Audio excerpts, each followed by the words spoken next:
سورۃ الرحمن اور سورۃ الواقعہ یہ آخری جوڑا ہے. میں نے عرض کیا تھا شروع میں کہ یہ 7 صورتیں جو ہیں ان میں سے سورہ قاف منفرد ہے، سورہ زاریات، سورہ طور جوڑا ہے، سورۃ النجم، سورۃ القمر جوڑا ہے، سورۃ الرحمن، سورۃ الواقعہ یہ جوڑا ہے. یہ جوڑا بڑا عجیب ہے. قرآن مجید کی یہ 2 صورتیں ایسی ہیں کہ نبوت، رسالت، وحی ان تینوں کے ذکر سے بالکل خالی، ذکر ہی نہیں. ہر صورت کا اپنا ایک مزاج ہے، اپنی ایک خاص شان ہے اس میں. اور دوسرے یہ کہ سورہ رحمان جو ہے یہ واحد صورت ہے پورے قرآن میں جس میں مسلسل خطاب جنوں اور انسانوں سے متواتر ہو رہا ہے، پیرلل. ویسے تو یہ کہ یہ بات میں عرض کر چکا ہوں کہ جنوں میں کوئی نبی نہیں، ان میں روح نہیں ہے، روح آدم میں پھونکی گئی تھی، اور چونکہ ریسیپینٹ آف وحی از روح تو ان کے ہاں وحی نہیں ہے.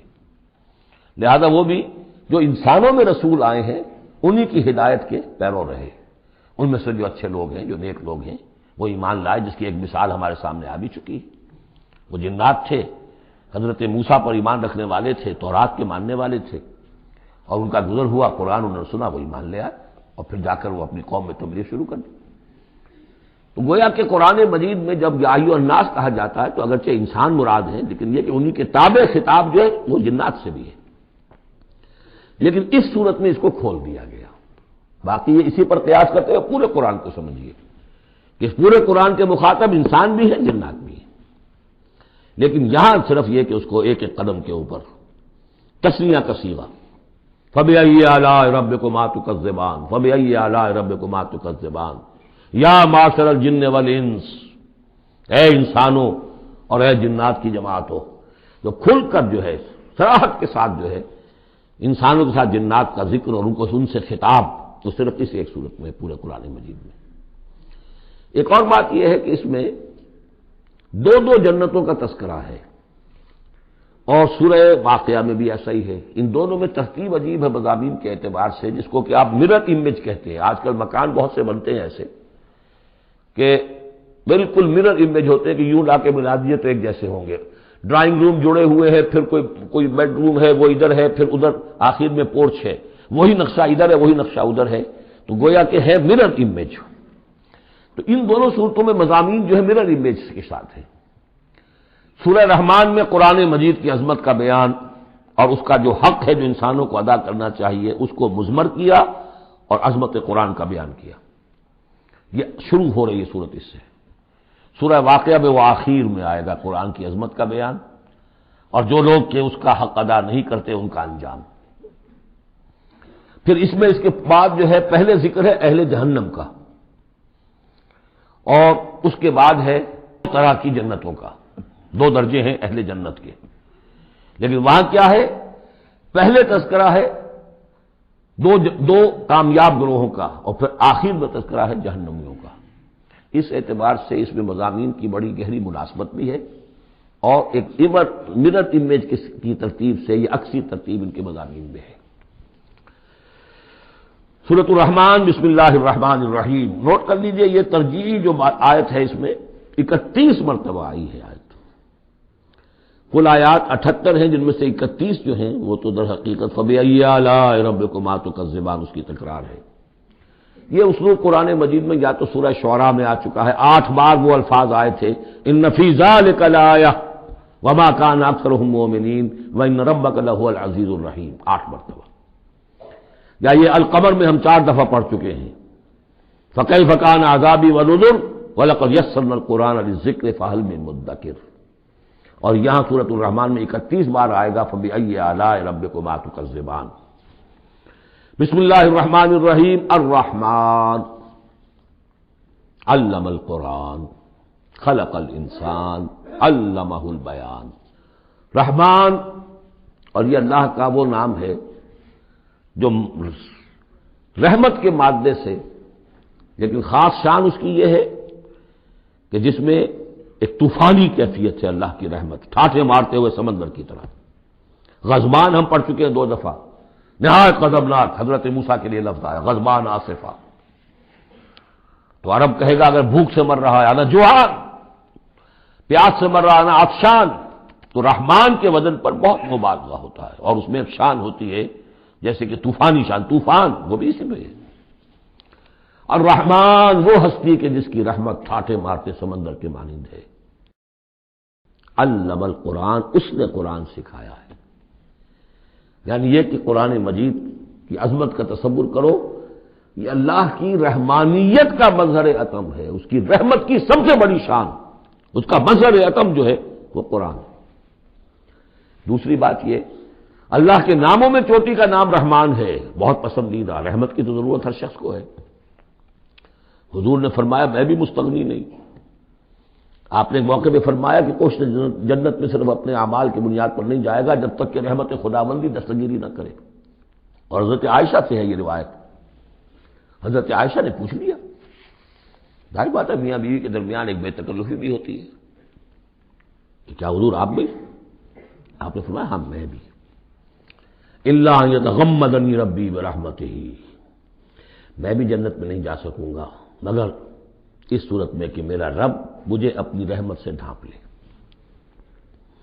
تو رحمان چوٹی کا نام ہے اللہ کے ناموں میں سے، اور جو علم اللہ نے دیا ہے انسان کو اس میں چوٹی کا علم قرآن ہے۔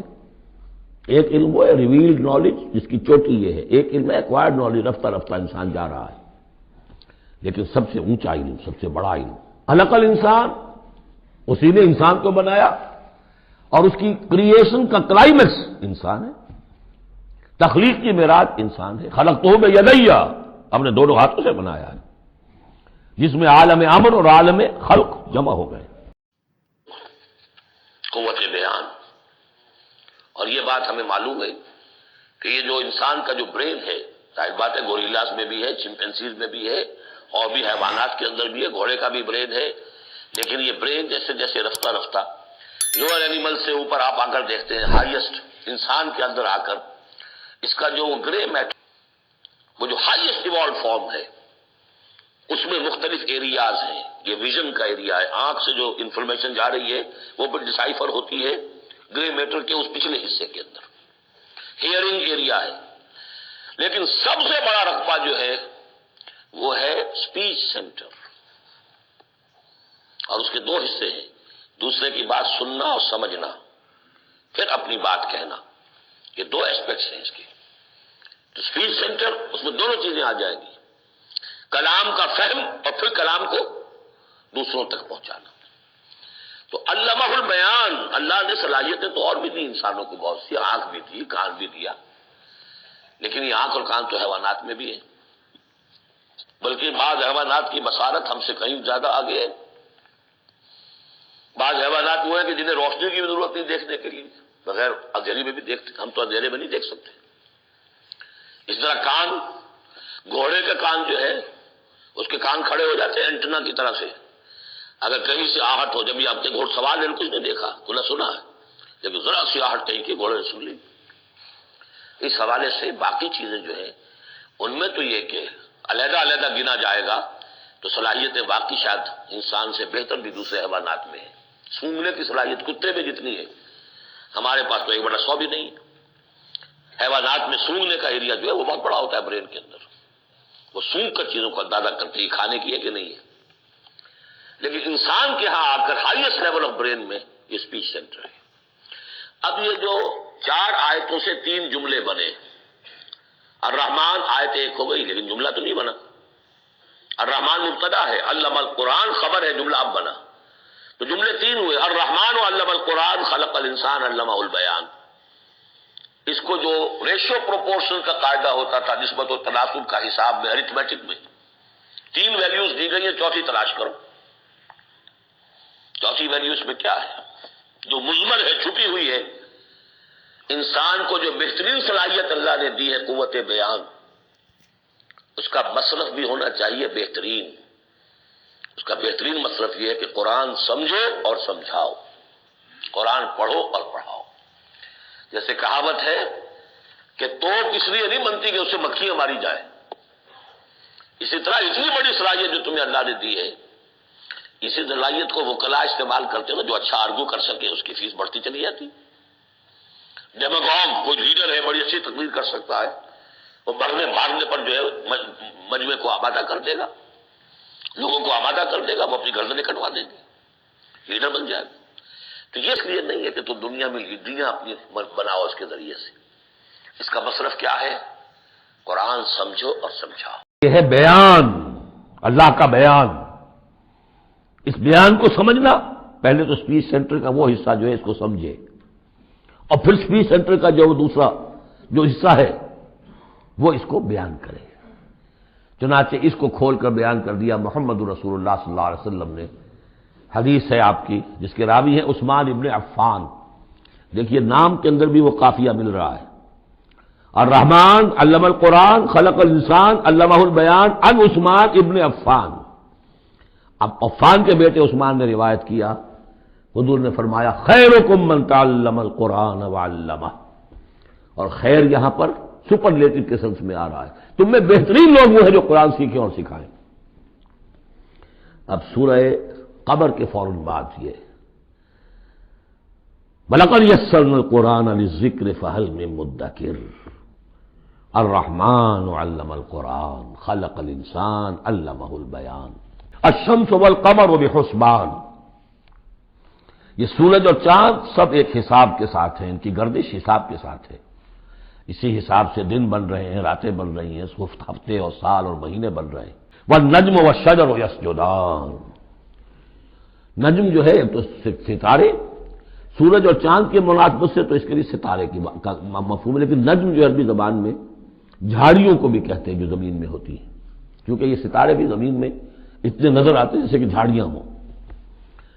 تو النجم والشجر یسجدان، شجر کے حوالے سے اگر ترجمہ کرتے ہیں تو وہ جھاڑیاں، یہ بھی سجدہ کرتے ہیں، اللہ کے سامنے سربسجود ہوتے ہیں، ان کے سائے جیسا کہ کئی دفعہ آ چکا ہے۔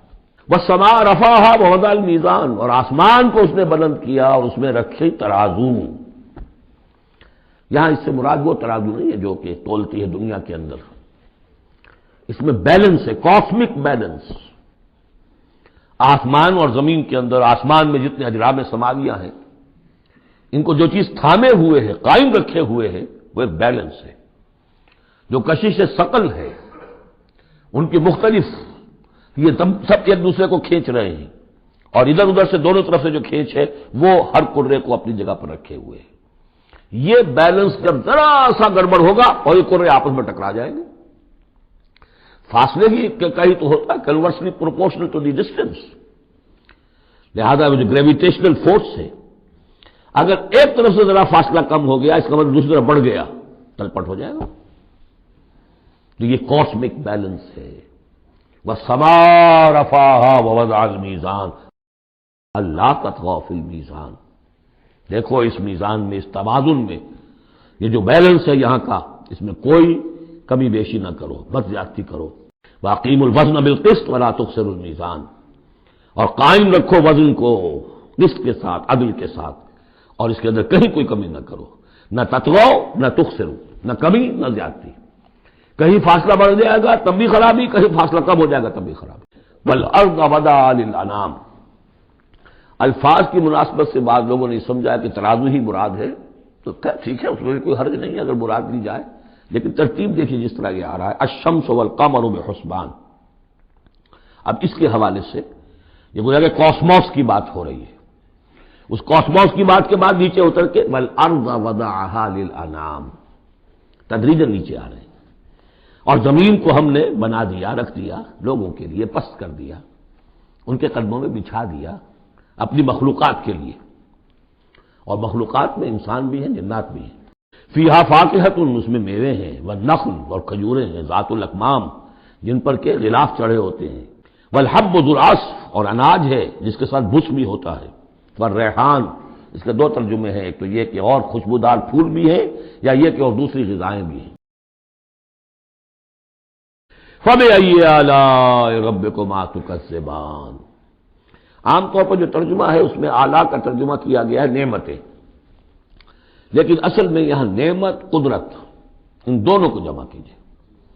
کہیں وہ نعمت کا تذکرہ ہے، کہیں اللہ کی قدرت کا ذکر ہے، اس کی قدرت کی نشانیاں ہیں۔ فَبِأَيِّ آلَاءِ رَبِّكُمَا تُكَذِّبَانِ، تو تم اپنے رب کی کون کون سی نعمتوں اور قدرتوں کا انکار کرو گے۔ تو کذبان صیغہ ہے تثنیہ کا، دونوں سے خطاب ہو رہا ہے، انسانوں سے اور جنوں سے، اور یہ بات آگے چل کر واضح ہو جائے گی۔ خلق الانسان من صلصال کالفخار، ہم نے بنایا انسان کو اس صلصال سے، اس سوکھی ہوئی خشک مٹی سے، وہ گارا سنا ہوا گورا، صلصال من حمإ مسنون، اور جب وہ اتنا سوکھ گیا کہ کھنکنے لگا، کالفخار جیسے ٹھیکرا ہوتا ہے، اسے بنایا۔ وخلق الجان من مارج من نار، اور جنات کو ہم نے بنایا آگ کی لپٹ سے، جس کو کہ ہم اس سے پہلے پڑھ چکے ہیں سورہ ہجر میں، نار السموم، لو جیسی ہوتی ہے جس کے اندر کی آگ ہوتی ہے۔ تو ایسے ہی وہ جو فلیم ہوتا ہے، شعلہ، اس کا ایک حصہ تو ہے جو نظر آتا ہے اور ایک حصہ وہ جو نظر نہیں آتا، وہ جو اوپر کا حصہ ہے وہ ہے جب سب سے زیادہ ہیٹ ٹیمپریچر ہائیسٹ وہاں ہوتا ہے، وہ ہے مارج من نار۔ فبأي آلاء ربكما تكذبان، تو تم اپنے رب کی کون کون سی نعمتوں اور قدرتوں کا انکار کرو گے۔ رب المشرقین و رب المغربین، وہ رب ہے مشرقوں کا بھی، دونوں مشرقوں کا اور دونوں مغربوں کا۔ یہ تسنیہ کی جو مناسبت سے یہاں پر مشرقین و مغربین کہا، کہیں مشارق والمغارب ہے، رب المشارق والمغارب، کہیں مشرق و مغرب ہے، اور یہ سب ٹھیک ہے۔ مشرق و مغرب واحد کی حیثیت سے بھی درست ہے، اور مشرقین اور مغربین، اس وقت کا جو مشرق ہے جہاں سورج نکل رہا ہے، اس کے مقابلے میں مغرب ہے جہاں وہ ڈوبے گا، لیکن وہی مغرب وہ مشرق ہے دوسرے، ہمارا جو پیچھے جو حصہ ہے گلوب کا، اس کا مشرق ہے، اور جو ہمارا مشرق ہے وہ اس کا مغرب ہے۔ تو دو مشرق دو مغرب۔ پھر یہ کہ ہر نقطہ جو ہے زمین پر وہ مشرق بھی ہے مغرب بھی ہے، کسی نہ کسی وقت وہاں پر سورج جو ہے طلوع ہو رہا ہے، کبھی وہاں پر غروب ہو رہا ہے، تو مشارق والمغارب۔ لیکن یہاں پر تسنیہ کی مناسبت سے رب المشرقین و رب المغربین، دونوں مشرقوں کا رب مالک اور دونوں مغربوں کا۔ فبأي آلاء ربكما تكذبان، تو تم اپنے رب کی کون کون سی نعمتوں اور قدرتوں کا انکار کرو گے۔ مرج البحرین یلتقیان، اس نے چلا لیے دو دریا جو آپس میں ملے ہوئے بھی ہیں، ہما برزخ لا یبغیان، لیکن ان کے مابین ایک ایسا پردہ حائل ہے کہ وہ ایک دوسرے میں گھستے نہیں ہیں، داخل نہیں ہوتے، اپنی حد کے اندر رہتے ہیں۔ یہ ہے گرم روئیں چلتی ہیں ٹھنڈے پانی کے سمندر میں، یا جیسے کہ کابل پر نظر آتا ہے دو دریا چل رہے ہیں، دریائے سندھ کا پانی علیحدہ نظر آ رہا ہے اور دریائے کابل کا علیحدہ نظر آ رہا ہے، اور یہ اٹک پر نظر آتا ہے، اور کافی دور تک پھر یہ علیحدہ علیحدہ چل کے نظر آتے ہیں۔ آلاء ربکما تکذبان، تو تم اپنے رب کی کون کون سی نعمتوں اور قدرتوں کا انکار کرو گے۔ یخرج منہما اللؤلؤ والمرجان، اور ان دونوں سے نکلتے ہیں موتی بھی اور مونگے بھی۔ فبأي آلاء ربکما تکذبان، تو تم اپنے رب کی کون کون سی نعمتوں اور قدرتوں کا انکار کرو گے۔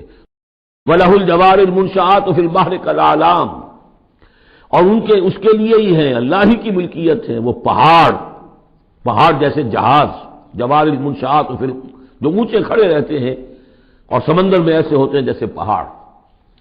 پچھلے زمانے میں بھی تو اگرچہ بادبانی ہوتے تھے، لیکن جب بادبان کھل جاتے تھے تو بڑی اونچی اونچی جو ہے بادبان ہوتے تھے ان کے، پہاڑ کی طرح، پہاڑی ہیں چھوٹی چھوٹی، اور آج جو کچھ چلتے ہیں بڑے بڑے جہاز، ان کو تو دیکھیں تو واقعی تو وہ پہاڑ ہوتے ہیں سمندر میں۔ فبأي آلاء ربكما تكذبان، تو تم اپنے رب کی کون کون سی نعمتوں اور قدرتوں کا انکار کرو گے۔ کل من علیہا فان، اب یہ جو یہاں آئی ہیں اب تک آیات، اللہ کی صنائی، اللہ کی قدرت نوٹ کریں گے جب ہم سورہ واقعہ پڑھیں گے۔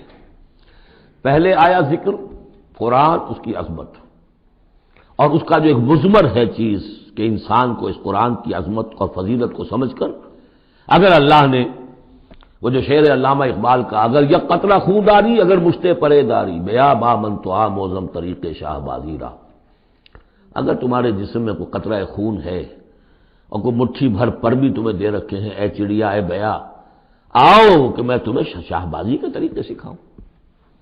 اسی طریقے سے اگر تمہیں بولنے کی صلاحیت دی ہے اللہ نے، تو اس کا مصرف کیا ہے؟ خیرکم من تعلم القرآن وعلمہ، سمجھنے کی صلاحیت دی ہے، قرآن سمجھو، بیان کرنے کی صلاحیت دی ہے، بیان کرو قرآن کو۔ پھر یہ کہ اللہ تعالیٰ کی تخلیقی قوت اس کا تذکرہ ہوا۔ وہاں آپ دیکھیں گے یہ بالکل الٹی یہی ترتیب ہوگی، آخر میں قرآن مجید کی عظمت، اس سے پہلے اللہ کی تخلیقی عظمت، اللہ کے یہی جو اعلیٰ ہے، اس کے بعد اب پہلے جہنم والوں کا تذکرہ یہاں ہو رہا ہے، وہاں بعد میں ہوگا۔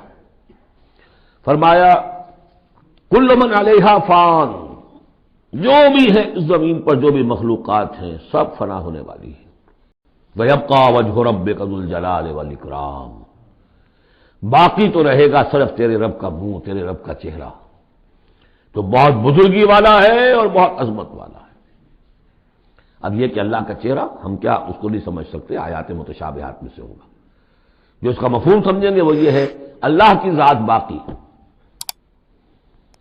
باقی سب چیز اللہ تعالیٰ کے سوا سب فانی، پوٹینشلی سب فانی ہے، اپنے طور پر سب کسی کا وجود جو ہے اپنے بل پر قائم نہیں ہے۔ اللہ جب تک قائم رکھے تو در حقیقت وہ خود اپنے بل پر قائم نہیں ہے، وہ تو اللہ تعالیٰ نے ان کو قائم رکھا ہوا ہے۔ کل من علیہا فان، اللہ باقی من کل فان، اللہ ہی باقی ہے، باقی تمام فانی ہے۔ فَبِأَيِّ آلَاءِ رَبِّكُمَا تُكَذِّبَانِ، تو تم اپنے رب کی کون کون سی نعمتوں اور قدرتوں کا انکار کرو گے۔ یسألہ من فی السماوات والارض، جو بھی ہے آسمان اور زمین میں وہ سب اس کے در کے سوالی ہیں، اسی سے مانگ رہے ہیں۔ وجود بھی ملا ہے اسی سے، حیات کسی کے پاس ہے دی ہوئی ہے اسی کی، کوئی صلاحیت ہے تو دی ہوئی ہے اسی کی، کوئی ذہانت ہے تو دی ہوئی ہے اسی کی، روز کا رزق جو آ رہا ہے اسی کا عطا کرنا، ہر ایک سائل ہے۔ جو سورہ محمد میں ہم نے پڑھا کہ تم سب فقراء ہو واللہ هو الغنی وانتم الفقراء، تم سب کے سب محتاج ہو، تمہارا وجود مستعار، تمہاری حیات مستعار، تمہیں علم جو دیا اس نے دیا جتنا دیا، فلا یحیطون بشیء من علمہ الا بما شاء، تو تمہاری کیفیت یسألہ من فی السماوات والارض، اسی سے مانگتا ہے جو بھی ہے آسمانوں میں اور زمین میں۔ کل یوم ہو فی شان، وہ ہر دن ایک شغل میں ہے، اس کی ایک مصروفیت ہے۔ یا میرے نزدیک اشارہ ہے اسی بات کی طرف، یدبر الامر من السماء الى الارض ثم یعرج الیہ فی یوم کان مقدارہ الف سنۃ مما تعدون، تدبیر امر ہے، ایک دن کی تدبیر وہ کرتا ہے، کیا کچھ کو اگرچہ وہ ایک دن اس کا 1000 سال کا ہے، اس میں کیا کیا ہونا ہے، کس طرح سے ہونا ہے، پھر وہ احکام کی تنفیذ ہوتی ہے، پھر اس کی رپورٹ ہے، اس کو واپس جاتی ہے۔ تو کل یوم ہوا فی شان، وہ کوئی ایک یوں سمجھیے کہ کوئی اسٹیٹک کوئی حقیقت نہیں ہے، خود اس کی مصروفیات، کل یوم ہوا فی شان، نئی شان کے ساتھ اس کا ظہور ہوتا ہے۔ فَبِأَيِّ آلَاءِ رَبِّكُمَا تُكَذِّبَانِ، تو تم اپنے رب کی کون کون سی نعمتوں اور قدرتوں کا انکار کرو گے۔ سَنَفْرُغُ لَكُمْ أَيُّهَا الثَّقَلَانِ، اب یہاں پر کھل کر بات کی کہ یہ تکذبان کیوں کہا جا رہا ہے۔ ہم جلد ہی فارغ ہو جائیں گے تمہارے لیے، اے دو بھاری قافلوں، اے انسانوں کا قافلہ اور اے جنات کے قافلے۔ ابھی جو ہے اس کائنات کو ہم نے چلایا ہوا ہے، ابھی مہلتیں ہم نے دے رکھی ہیں، وقت مقرر کیا ہوا ہے، اجل مسمى ہے اس کائنات کی بھی اور ہر قوم کی بھی، لکل امت اجل، ہر امت کے لیے بھی ایک اجل ہے، ہر ایک فرد کی اجل ہے، وہ سب ہے، لیکن عنقریب ہم فارغ ہو جائیں گے تمہارے لیے، تمہیں اپنے پاس بلا دیں گے، تم سے حساب کتاب لیں گے، تم سے پوچھ گچھ ہوگی۔ فَبِأَيِّ آلَاءِ رَبِّكُمَا تُكَذِّبَانِ، تو اے جنات اور اے انسانوں کی جماعت، تو تم اپنے رب کی کن کن نعمتوں کا اور کن کن صنائیوں کا، کن کن قدرتوں کا انکار کرو گے۔ کیونکہ اس سے پہلے آیت آ چکی ہے سَنَفْرُغُ لَكُمْ أَيُّهَا الثَّقَلَانِ، دو بھاری قافلے جو ہیں اللہ تعالیٰ کی مخلوقات میں سے، ایک قافلہ انسانیت اور ایک قافلہ جو جنوں پر مشتمل ہے۔ اب یہاں اس آیت میں، آیت نمبر 33 میں براہ راست ان سے خطاب ہے، اے گروہ جن اور اے گروہ انس، یا معاشر الجن والانس ان استطعتم، اگر تمہارے اندر استطاعت ہے، طاقت رکھتے ہو، ان تنفذوا من اقطار السماوات والارض، کہ تم نکل بھاگو آسمانوں اور زمین کے دائروں سے، کناروں سے، تنفذوا تو نکل جاؤ، لا تنفذون الا بسلطان، نہیں نکل سکو گے مگر اللہ تعالیٰ کی سند کے ساتھ۔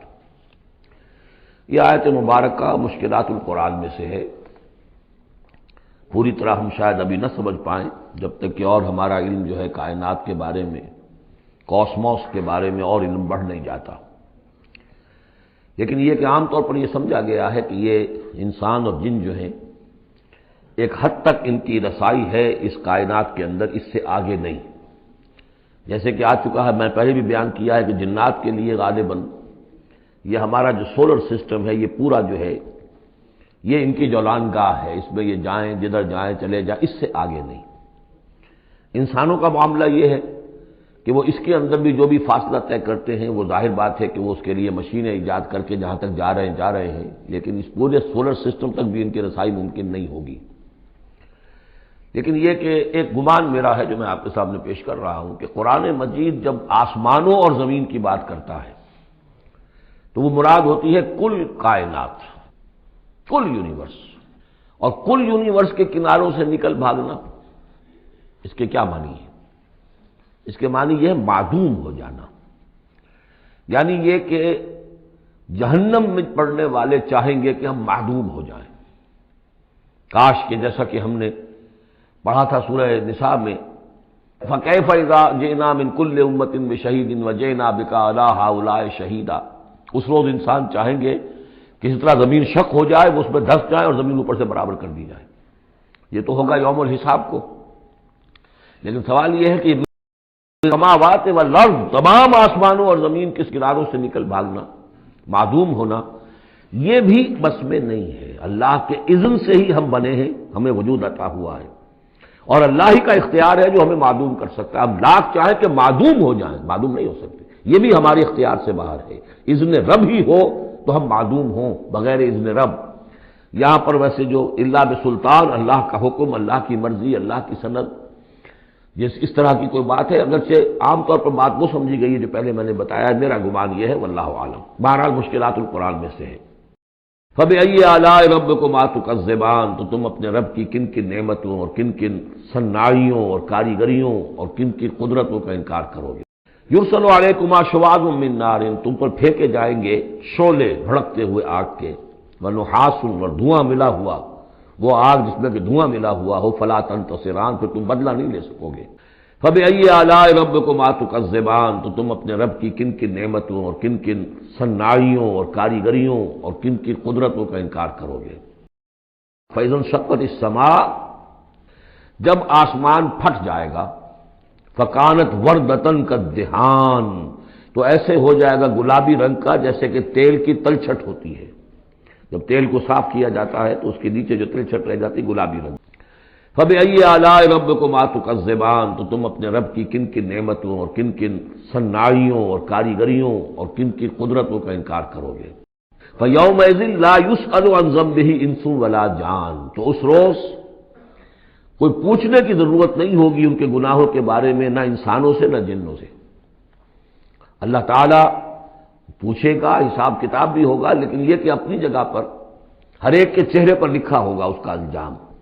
بل الانسان علی نفسہ بصیرہ، چنانچہ کئی جگہ قرآن مجید میں نقشہ کھینچا گیا ہے، میدان قیامت میں جب لوگ کھڑے ہوں گے، کچھ لوگوں کے چہرے تر و تازہ ہوں گے، کچھ لوگوں کے اوپر مردنی چھائی ہوئی ہوگی، جس کی مثال بہترین ہوتی ہے ہائی سکولز کے اندر۔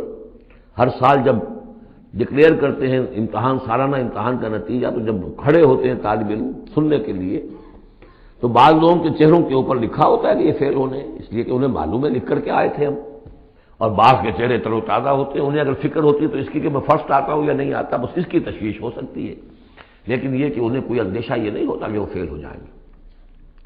فَيَوْمَئِذٍ لَا يُسْأَلُ عَنْ ذَنبِهِ إِنسٌ وَلَا جَانٌ، اس دن پوچھا جانا ضروری نہیں ہوگا کسی سے بھی، نہ جن سے نہ انس سے، ان کے گناہ کے بارے میں۔ فَبِأَيِّ آلَاءِ رَبِّكُمَا تُكَذِّبَانِ، تو تم اپنے رب کی کن کن نعمتوں اور کن کن صناعیوں اور کاریگریوں اور کن کن قدرتوں کا انکار کرو گے۔ یعرف المجرمون بسیماہم، پہچان لیے جائیں گے مجرم اپنے چہروں سے، چہرے ان کے اترے ہوئے ہوں گے، انہیں تو معلوم ہوگا۔ یعرف المجرمون بسیماہم فیؤخذ بالنواصی والاقدام، پھر ان کو پکڑا جائے گا ان کی پیشانی کے بالوں سے اور پاؤں سے، یعنی ہر ایک کو کوئی فرشتہ جو ہے وہ ادھر سے اس کی پیشانی کے بال پکڑے گا اور ادھر سے اس کی ٹانگیں پکڑ کر ٹاس کرے گا اسے۔ فَبِأَيِّ آلَاءِ رَبِّكُمَا تُكَذِّبَانِ، تو تم اپنے رب کی کن کن نعمتوں اور کن کن صناعیوں اور کاریگریوں اور کن کی قدرتوں کا انکار کرو گے۔ هَٰذِهِ جَهَنَّمُ الَّتِي يُكَذِّبُ بِهَا الْمُجْرِمُونَ، جب پھینکا جائے گا اسے جہنم، یہ ہے وہ جہنم کہ جس کو جھٹلاتے رہے تھے وہ لوگ کہ جو جھٹلانے والے تھے۔ هَٰذِهِ جَهَنَّمُ الَّتِي يُكَذِّبُ بِهَا الْمُجْرِمُونَ، جسے مجرم گناہگار جھٹلاتے رہے۔ یطوفون بینہا و بین حمیم آن، اب وہ چکر لگاتے رہیں گے، اس آگ سے نکلیں گے، پانی پینا چاہیں گے تو وہ پانی کھولتا ہوگا، حمیم آن، کھولتے پانی کے اور اس آگ کے درمیان۔ اب یہ تو اہل جہنم کا انجام ہے جو یہاں بیان ہو گیا۔ یہاں جنتیوں کے انجام سے پہلے ان کا بیان ہے، سورہ واقعہ میں پہلے جنتیوں کا بیان آئے گا اور پھر اہل جہنم کا بیان آئے گا، ترتیب عکسی۔ فَبِأَيِّ آلَاءِ رَبِّكُمَا تُكَذِّبَانِ، تو تم اپنے رب کی کن کن نعمتوں اور کن کن صناعیوں اور کاریگریوں اور کن کی قدرتوں کا انکار کرو گے۔ وَلِمَنْ خَافَ مَقَامَ رَبِّهِ جَنَّتَانِ، اور جو بھی اپنے رب کے حضور میں کھڑے ہونے سے ڈرتا رہا، لرزا اور ترسا رہا، اس کے لیے دو جنتیں ہیں۔ یہ دو جنتیں کیوں کہی گئی؟ اس کے لیے جو توجیہ میری سمجھ میں آئی ہے اس میں مجھے خاصا اطمینان ہے، انشراح ہے کہ جنتیں جو جنوں کے لیے ہوں گی وہ علیحدہ جنت ہے، انسانوں کے لیے علیحدہ ہے۔ ظاہر بات ہے دونوں کے احساسات جدا ہیں، دونوں کے ذوق جدا ہیں، دونوں کے مذاق جدا ہیں، لہذا ایک جنت ہے کہ جو انسانوں کے لیے ہے اور ایک جنت ہے کہ جو جنات کے لیے ہے۔ ایک ہی طرح کی چیزیں ان دونوں کے لیے پلیزنٹ اور ان دونوں کے لیے جو ہو سکتی ہیں مسرت اور سرور آمیز، وہ ایک طرح کی نہیں ہو سکتی، ان کے تقاضے مختلف ہوں گے۔ تو لمن خاف، جو ڈرنے والے ہیں ان کے لیے جنتیں فراہم کر دی اللہ نے، وہی تسلیہ کا صیغہ ہے کیونکہ یہاں جنوں اور انسانوں سے خطاب ہو رہا ہے مسلسل۔ یہ جو جنتان ہوں گی یہ ابتدائی جنتیں جن کا ذکر یہاں ہو رہا ہے، اس کے بعد دو اور جنتیں ہوں گی۔ تو جنتیوں کے دو درجے، کمتر درجے کے جنتی انسان اور جن دو، اور برتر درجے کے جنتی انسان اور جن دو، تو دو اور دو چار۔ تو یہاں پر اس سورہ مبارکہ میں چار جنتوں کا ذکر ہے۔ پہلے یہ کمتر درجے کے جنتیوں کا ذکر ہو رہا ہے۔ فَبِأَيِّ آلَاءِ رَبِّكُمَا تُكَذِّبَانِ، تو تم اپنے رب کی کن کن نعمتوں اور کن کن صناعیوں اور کاریگریوں اور کن کی قدرتوں کا انکار کرو گے۔ ذَوَاتَا أَفْنَانٍ، اس کی بہت سی شاخیں ہوں گی اس جنت کی۔ فَبِأَيِّ آلَاءِ رَبِّكُمَا تُكَذِّبَانِ، تو تم اپنے رب کی کن کن نعمتوں اور کن کن صناعیوں اور کاریگریوں اور کن کی قدرتوں کا انکار کرو گے۔ فیہما عینان تجریان، ان دونوں میں چشمے ہیں۔ اب عینان، ایک ایک جنت میں ایک ایک چشمہ ہے جو بہہ رہا ہے۔ زبان، اپنے رب کی کون کون سی نعمتوں کو جھٹلاؤ۔ فیہما من کل فاکہۃ زوجان، اور ان دونوں میں ہر طرح کے جو میوے ہیں ان کی دو دو قسمیں ہیں، جوڑے۔ فَبِأَيِّ آلَاءِ رَبِّكُمَا تُكَذِّبَانِ، اپنے رب کی کون کون سی نعمتوں کو جھٹلاؤ گے۔ متکئین علی فرش بطائنها من استبرق وجنى الجنتین دان، اور وہ وہاں تکیہ لگائے ہوں گے، سہارا لگائے ہوں گے ایسے فرشوں پر کہ جن کے استر بنے ہوئے ہوں گے گاڑھے ریشم کے، استر ہوں گے گاڑھے ریشم کے، تو جو ان کا اصل جو اوپر کا حصہ ہوگا وہ کس شے کا ہوگا، گویا کہ وہ تمہارے تصور سے باہر ہے۔ وجنى الجنتین دان، اور دونوں جو باغ ہیں دونوں جنتوں کے، ان کے جو پھل ہیں میوے وہ جھک رہے ہوں گے، نیچے کو ہوں گے، تاکہ آرام سے جنتی جو ہے جو چاہے حاصل کر لے۔ فَبِأَيِّ آلَاءِ رَبِّكُمَا تُكَذِّبَانِ، اپنے رب کی کون کون سی نعمتوں کو جھٹلاؤ گے۔ فِيهِنَّ قَاصِرَاتُ الطَّرْفِ، ان جنتوں میں ہوں گی وہ عورتیں کہ جن کے نگاہیں نیچے جھکی ہوئی ہوں گی۔ عورت کے اندر شرم اور حیا جو ہے اس کا خاص زیور ہے، یہ خود اس کے حسن کا ایک حصہ ہے۔ تو نگاہوں کا نیچا ہونا یہ اصل میں حیا اور شرم کی علامت ہے، نیچے نگاہ والیاں۔ لم یطمثن انس قبلہم ولا جان، ان کو چھوا نہیں ہوگا اس سے پہلے نہ کسی انسان نے نہ جن نے، ان سے پہلے۔